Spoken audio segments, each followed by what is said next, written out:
Hey folks, Jim Thomas here, Fitness Management and Consulting, and I appreciate you being here at the channel today. And for those of you that have not yet done so, please hit that subscribe button. And if you find the content that's provided valuable to you, please hit that like button as well.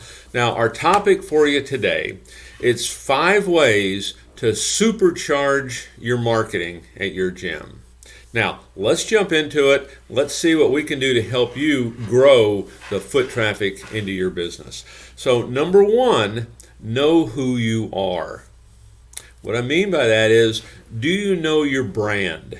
Okay, and how do you define your brand? Well, by and large, it's what people say about you. It's what people think about you. That becomes your brand. Who are you? What are you doing in your marketplace that is different? What is your unique selling position? Really understand the differences in the things that you bring to your marketplace that nobody else is doing. So that's number 1. We need to know who we are. Number 2, you have to focus on your why. Okay, what is your why? Okay, and what your why is how are you solving problems for folks? How are you providing solutions for them? Could be how are you providing additional value? Okay, so really understand what that why is. Number 3, you want to create a content calendar. And so that's pretty simple, right? Is you get a calendar, now here's your content. Hey, we're doing a blog this day, a video this day. Hey, this event is going on this day.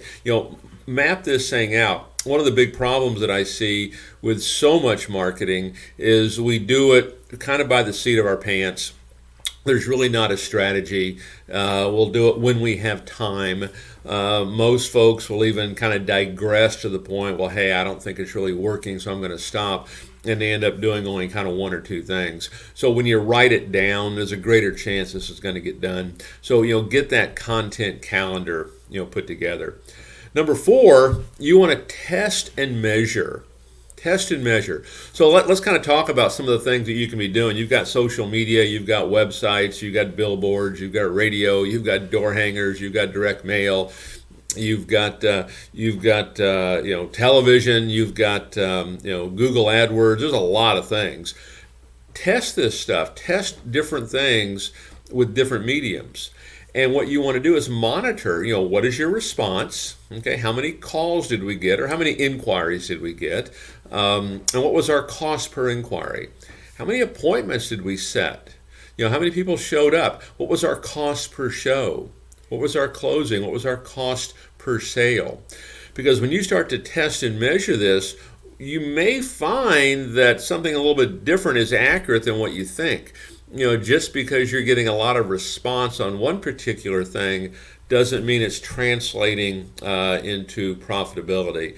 You could be offering a free month and kind of dress that up, and boy, you're getting great response and it looks good, but it's not translating into sales because our closing abilities aren't quite there. You might have something else you're offering, it's not getting quite the response, but since our close rate is so high and our cost on it is so much lower, it's actually a better thing for us to do. And so there's solutions for all that, but make sure that you're testing and measuring everything that you do. Now, the only time that I would not do that is if we're in a turnaround situation, trying to get you back on track. We're going to go straight to really kind of what's proven and what we know historically is probably going to work the best. But other than that, we want to be testing and measuring on a pretty regular basis. And then number 5, identify your influencers. Who influences your target audience? Because influencers can be just about anybody. Okay, who influences your target audience? I mean, it could be a member. I call them that bell cow, right? That informal leader.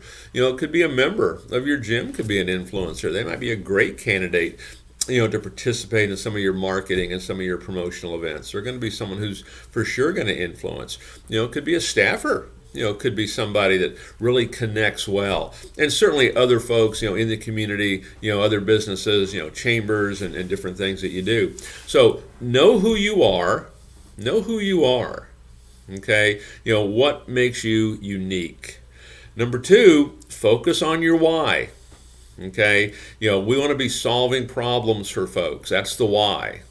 Okay, that's what they're looking for. They're not going to care about your features. They're going to care about how those features can solve that problem.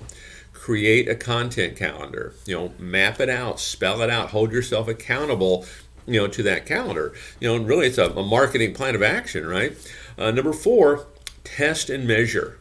Okay, once you get up and going, and even before you do, we can find some things that don't have to cost a lot or cost anything. We can kind of test and measure, some good offers, maybe different areas that you're going to market to that might be outside what we think our trade area might be. And then number 5, identify who the influencers are. And the truth is, the influencers can be anybody. Okay, and, get those folks lined up and then get them to help participate in your marketing. These are 5 ways that will supercharge your marketing effort. And there are 5 things that many folks do not do. Take a look at them, put this plan together, and let's start getting the door to swing, the phone to ring, the email to ding, and the text to ping. Folks, my name is Jim Thomas. My company is Fitness Management and Consulting. Hope you all have a great day.